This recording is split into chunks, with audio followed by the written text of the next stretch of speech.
Support comes from Mosby Building Arts, a design-build company committed to remodeling the right way. Visit callmosby.com to get project inspiration for any room of your house.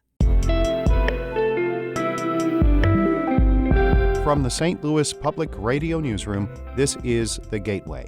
It's Wednesday, October 2nd. I'm Wayne Pratt. Ahead, one city in the Metro East will soon have more public art downtown. The Belleville Mural project is installing its first round of murals in the center of the city. It's kind of taking Belleville from a bedroom community, a sleepy suburb, and making it its own destination. St. Louis Public Radio's Eric Schmidt speaks with artists and community members about the project's potential impact. First, the news. Missouri has carried out its first execution since January 2017.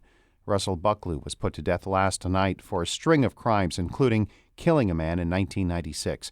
His lawyers argued execution by lethal injection would amount to cruel and unusual punishment because Bucklew had a rare medical condition causing blood-filled tumors in his head and neck.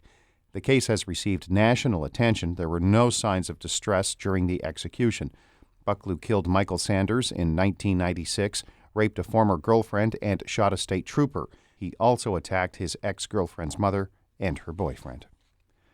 St. Louis County Executive Sam Page has announced his nominees to serve on a panel examining governance in St. Louis and the county.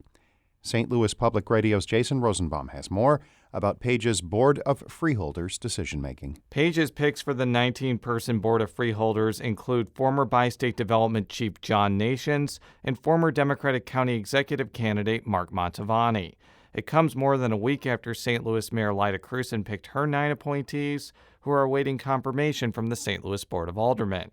Page says he hopes the board gathers a lot of input from the public about any sort of consolidation plan to put before voters. I want to see a board that thinks creatively, listens carefully, and finds solutions that we can all get behind. The Board of Freeholders could present a city-county merger proposal to local voters, including a plan to have St. Louis become a municipality within St. Louis County.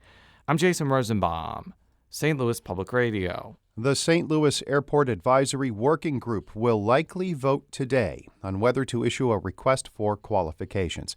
It would allow the panel to review potential bidders interested in leasing St. Louis Lambert International Airport. Board of Aldermen President Louis Reed says the process is like asking interested companies for their resumes.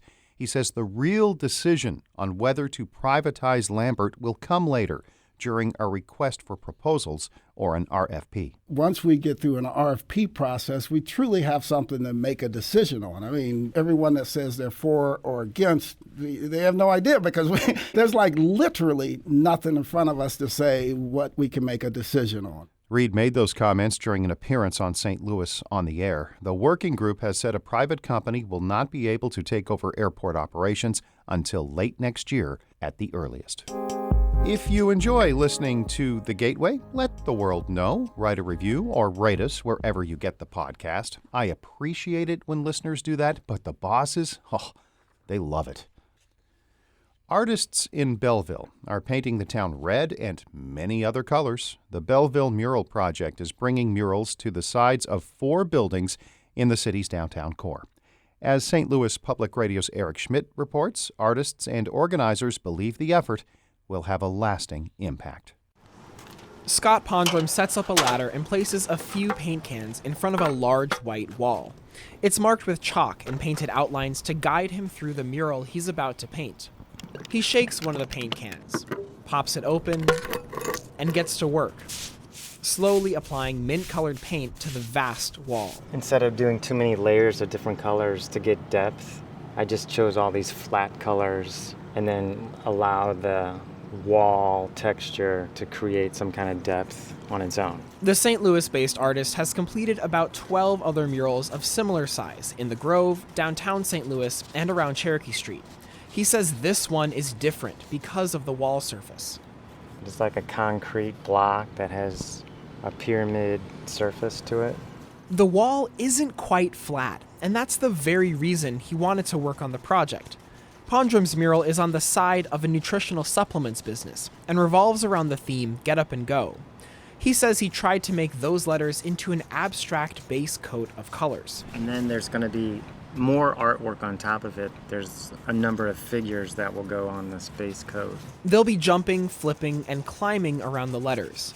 Pondrum's mural will be one of the first large public paintings produced by the Belleville Mural Project. The organization sought designs to bring color and character into the city's downtown core.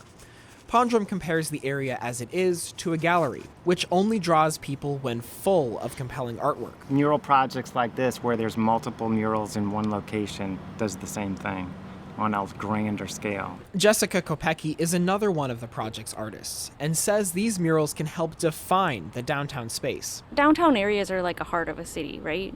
And people want to feel that energy. If you've ever been to a city that doesn't have like a real solid downtown or an anchor, it's not the same. She says this kind of project naturally draws more people to move around the community. And that's what Mural Project committee members hope the endeavor does for Belleville.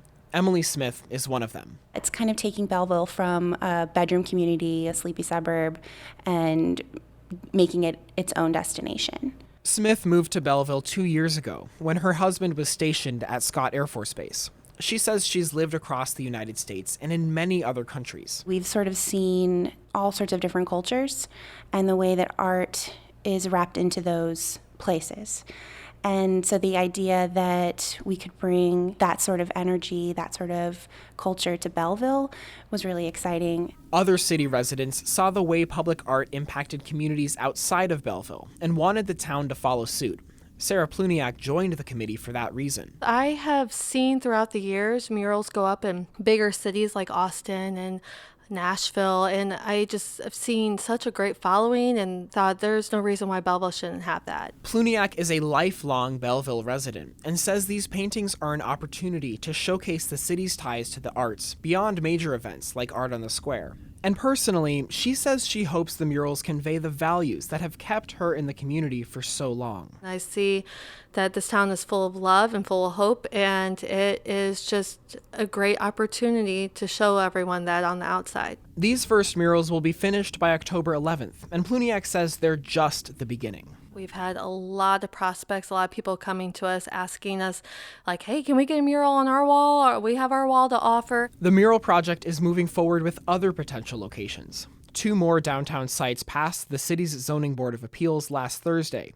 They move on to the City Council for final approval. In Belleville, I'm Eric Schmid, St. Louis Public Radio. Our Holly Edgell edited that report. Shula Newman is the executive editor of St. Louis Public Radio. Before we wrap up, a reminder, it's a big night for the St. Louis Blues. They open a new season at home against Washington and will raise the Stanley Cup championship banner before tonight's game at Enterprise Center. Follow me on Twitter, @Wayne Radio. I'm Wayne Pratt, and from the St. Louis Public Radio Newsroom, this has been The Gateway. Support comes from the Missouri Forest Products Association. Missouri produces wood pallets, railroad ties, white oak barrels, hardwood floors, and more. Details on the variety of products made in the state are at choosewood.com.